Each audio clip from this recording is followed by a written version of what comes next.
बच्चा लोग, मैं कंचन आपका स्वागत करती हूँ हमारे YouTube channel lots of study पर। तो मैं आपको क्लास 10 का मैथ करा रही हूँ। तीसरा प्रश्नावली मैं करा रही हूँ क्योंकि मेरी 2 प्रश्नावली हो चुकी है। अगर आपने नहीं देखी तो आप चैनल पर जाकर देख सकते हैं, और अगर आप मेरे चैनल पर नए हैं तो प्लीज़ मेरे चैनल को सब्सक्राइब करें।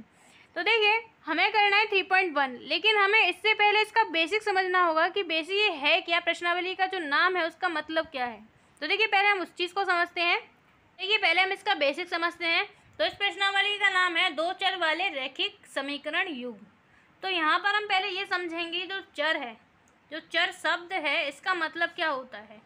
देखिए, चर का शब्द का मतलब है, जैसे कि हमें समीकरण में जब भी एक्स वाई जेड कुछ ऐसे जो टर्म दिए जाते हैं तो हम उनको क्या बोलते हैं, चर बोलते हैं।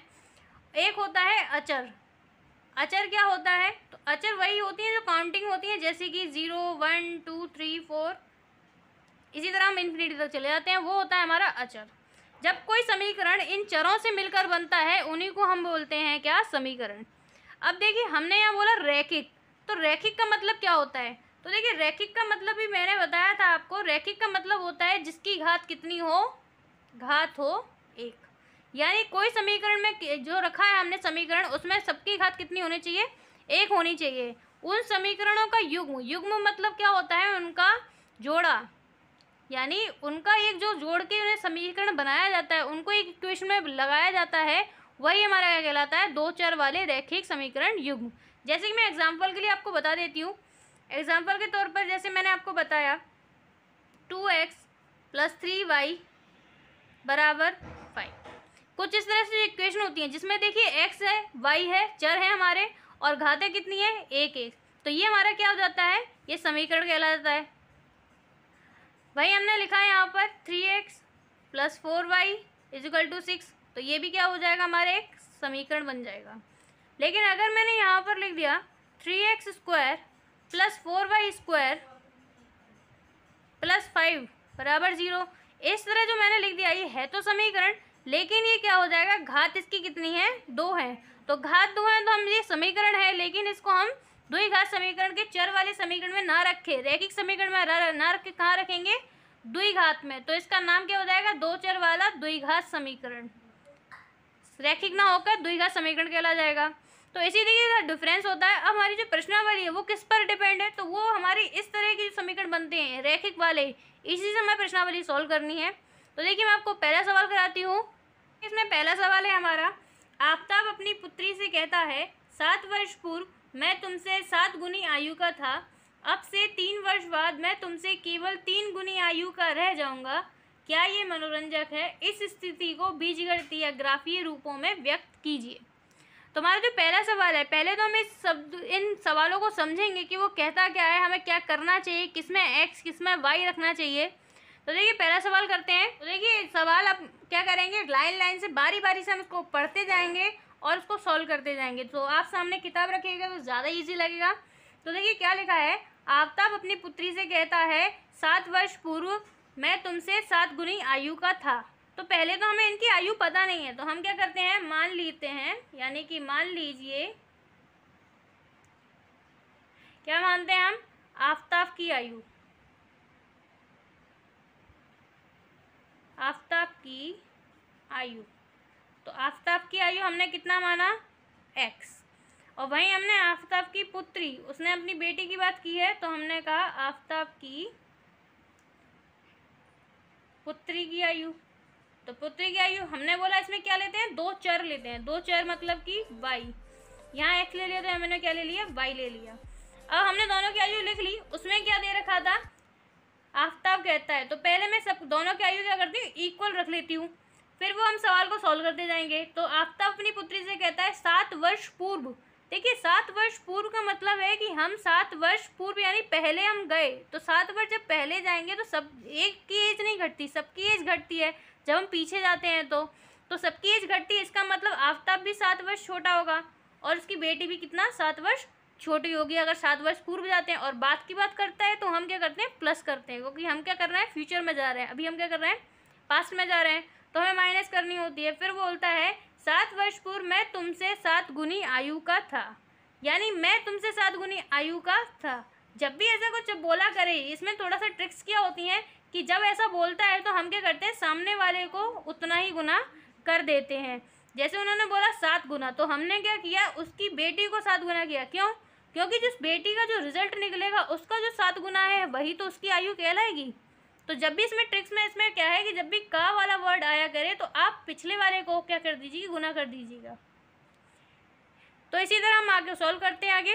तो ये लिखा है हमारा x - 7। अब इसका हम बारी बारी से मल्टीप्लाई कर देते हैं, तो यहाँ हो जाएगा 7y। इससे करेंगे तो माइनस 7 का 7 से करेंगे तो कितना हो जाएगा, 49।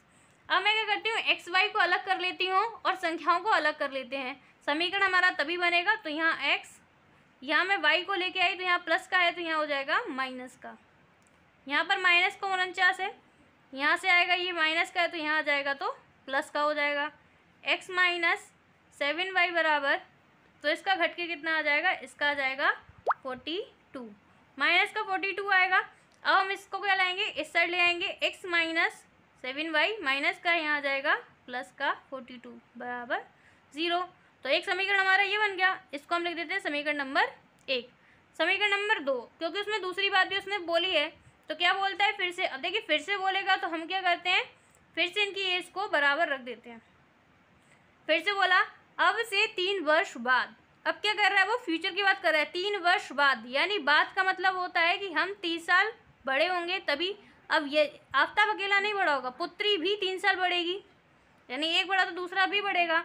3 साल बढ़ने के बाद बोलता है मैं तुमसे केवल 3 गुनी आयु का रह जाता हूँ, मैं तुमसे केवल 3 गुनी आयु का रह जाता हूँ। फिर से बोला आयु का, तो जो का वर्ड आया फिर से, तो हम क्या करेंगे, जो बेटी है उसको क्या कर देंगे, 3 गुना कर देंगे। अब हम इसको करते हैं फिर से सॉल्व। x + 3 यहाँ सॉल्व करेंगे, इसका मल्टीप्लाई 3y से करेंगे तो 3y हो जाएगा, प्लस 3 का मल्टीप्लाई 3 से करेंगे तो हो जाएगा 9। यहाँ हम नंबर और उनको चेंज कर लेते हैं, तो यहाँ x, यहाँ से y ले आते हैं, माइनस का हो जाएगा, यहाँ 9 यहाँ से जाएगा तो ये हो जाएगा माइनस का। x - 3y बराबर 6, और जब हम 6 को इस साइड ले आएंगे तो हमारा हो जाएगा x - 3y, और ये प्लस का यहाँ आ जाएगा माइनस का 6 बराबर 0। तो एक समीकरण हमारा ये आ गया, समीकरण नंबर 2। अब हम दोनों समीकरणों से क्या करेंगे, आगे इनको सॉल्व करेंगे। तो देखिए आगे सॉल्व करते हैं इसको। इधर मैंने समीकरण नंबर 1 और समीकरण नंबर 2 दोनों लिख लिए जो हमारे बन गए थे। अब इसमें से पहले मैंने समीकरण नंबर 1 ले लिया, x - 7y + 42 बराबर 0। तो हमें जब इक्वेशन बनानी है, हमें क्या बनाना है, इसमें ग्राफ बनाना है। तो ग्राफ बनाने के लिए मैंने y = में समीकरण मान लेती हूँ। आप x के = में भी मान सकते हैं, y में भी मान सकते हैं, दोनों में मान सकते हैं। तो देखिए यहाँ से मैंने y को यहाँ छोड़ा तो यहाँ मिला x - 7y। यहाँ से मैं 42 को ले जाऊँगी तो यहाँ किसका हो जाएगा, माइनस का 42 हो गया। यहाँ से x को भी ले जाना पड़ेगा तो यहाँ -7y बराबर -42, और यहाँ से x किसका है, प्लस का है, इधर जाएगा तो माइनस का। देखिए यहाँ पर जो माइनस छूटा हुआ है, अब ये माइनस क्या करेगा, अपने आप को प्लस बनाने के लिए वो सभी से क्या करेगा, भाग लगाएगा, यानी कि मल्टीप्लाई भी कह सकते हैं, मल्टीप्लाई करेगा। तो देखिए यहाँ से जो माइनस है मैंने यहाँ से लेके इधर दिया तो ये माइनस माइनस क्या बन गया, प्लस हो गया। ये तो प्लस बन ही गया, माइनस माइनस प्लस बन गया। फिर यहाँ से देखते हैं ये प्लस हो गया, यहाँ पर आते हैं ये भी माइनस माइनस क्या हो जाएगा, प्लस हो जाएगा। तो हमारा आ गया 42 + x। अब यहाँ से हम y बराबर जो 7 है अभी गुणा में है तो यहाँ आ जाएगा तो क्या हो जाएगा, भाग में आ जाएगा। अब इसमें हम नंबर पुट करेंगे जिससे हमारा आलेख बनेगा। देखिए हमें ऐसे नंबर पुट करने यहाँ पर 1 2 3, लेकिन हमें ये देखना होगा कि नीचे हमारे भाग में क्या लिखा है, 7। तो देखिए 7 के भाग में क्या क्या जाता है उस हिसाब से हम नंबर रखना स्टार्ट करेंगे। तो पहले तो हमने देखा 7 से 42 कट सकता है क्या, बिल्कुल कर सकता है। तो मैंने कहा x बराबर यदि मैं 0 रख दूँ तो क्या होगा, तो x बराबर 0 रखा तो y बराबर 42 + 0/7। तो यहाँ से 0 तो हट जाएगा, 42/7 आ जाएगा, ये हो जाएगा 6 बार। तो y बराबर कितना आ गया, 6। एक आंसर तो ये आ गया हमारा। दूसरा हम क्या पुट कर सकते हैं इसमें, तो दूसरा हमने कहा एक रख के देखते हैं। तो देखिए 42 और 1 कितना हो जाएगा, 43। तो वो तो भाग जाएगा नहीं इससे। फिर हम कोई और नंबर देखते हैं जिसमें ऐड करने पर, तो देखिए 7 के बारे में 42 के बाद डायरेक्ट क्या आता है, 49 आता है। तो जाहिर सी बात है मैं इसमें ऐसा ऐड कुछ नंबर करूं जो 7 से डिविजिबल हो जाए। तो 42 में से क्या जोड़ेंगे, तो हमें क्या जोड़ना पड़ेगा हमको, 7। तो मैं y बराबर यदि x बराबर यदि 7 रख देती हूँ तो ये 49 बन जाएगा। तो मैंने रखा x बराबर 7। नंबर में रखती हूँ y बराबर क्या है हमारा 42 प्लस 7/7, ये हो जाएगा 49/7। तो 7 से चला जाएगा कितनी बार, 7 बार। तो y बराबर क्या आ गया 7, यानी एक आ गया हमारा। x बराबर 0 रखने पर y बराबर 6 आ गया और x बराबर 7 रखने पर आंसर आ गया 7। तो देखिए इसका हम एक ब्लॉक बना लेते हैं।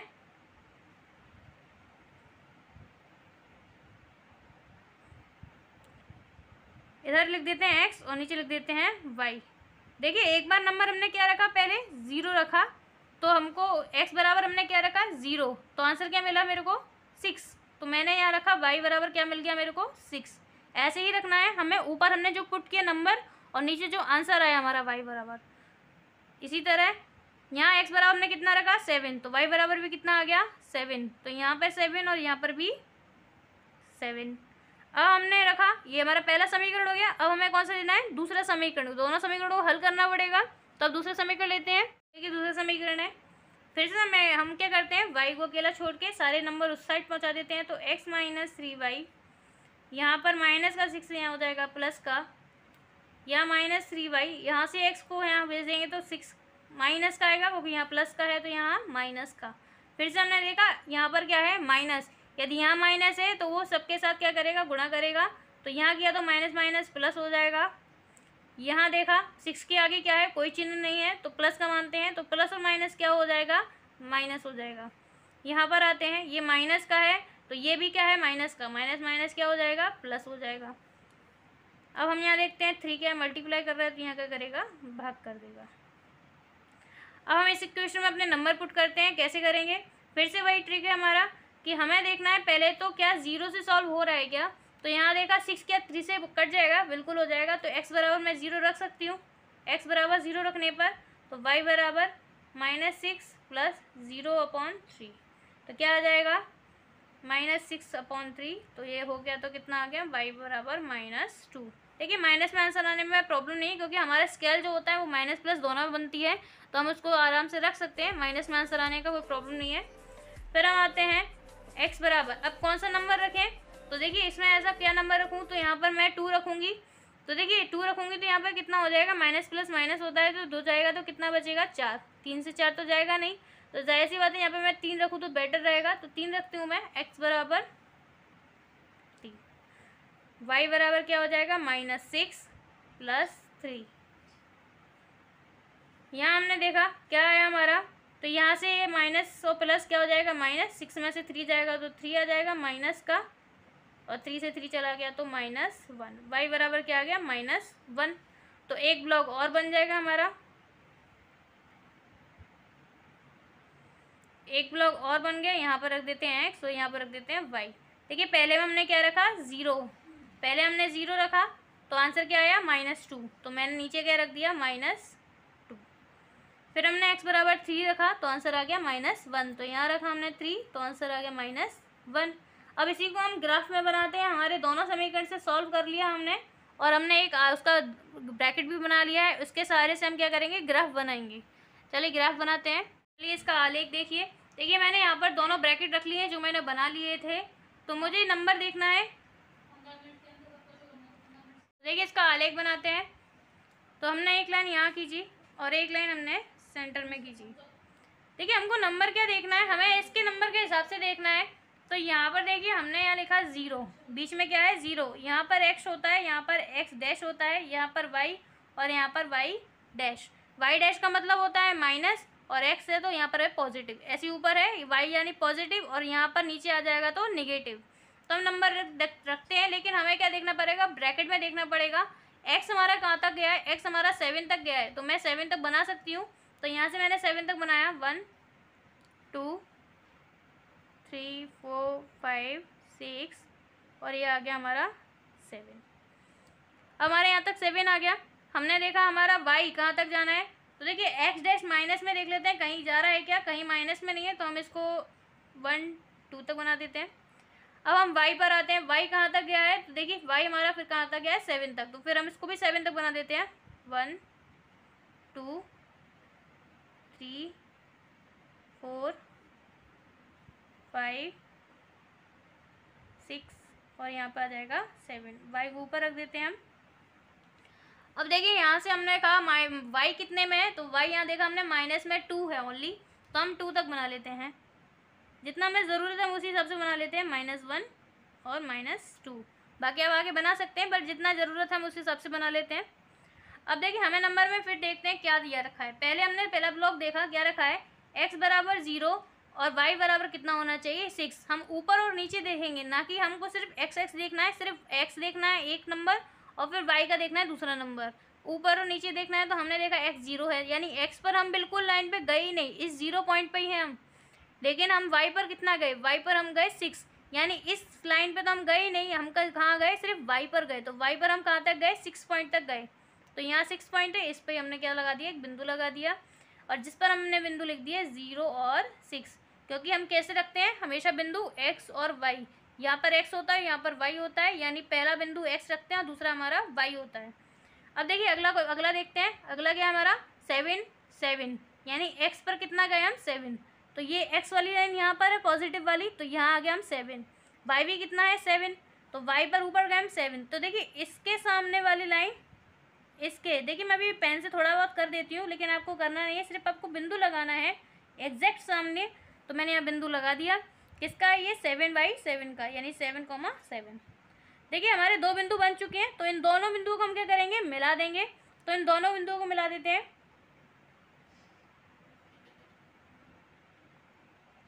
इसी तरह हम दूसरा ब्रैकेट फॉलो करते हैं।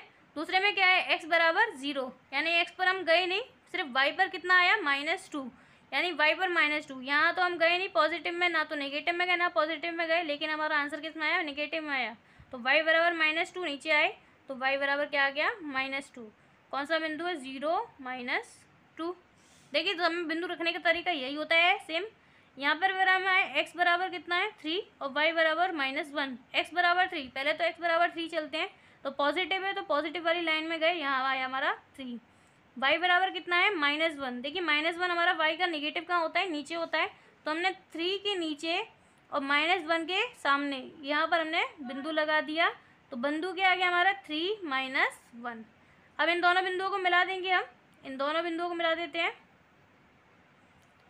तो यही हमारा है दंड आलेख, हमने इसका बना लिया है। इसी तरह ग्राफ बनाना है हमको, यहाँ पर हम लिख देते हैं x हमने क्या माना था, आफताब की आयु, तो यहाँ लिख देते हैं हम आफताब की आयु।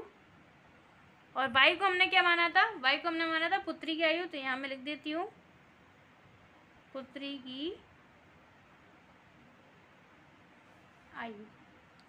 ठीक है, तो देखिए इसी तरह ग्राफ बनाने हैं आपको जो नंबर दिए गए हैं, आपने जो आंसर निकाला है उसी से आपको पुट करके देखना है कहाँ से कैसे बिंदु मिलते हैं।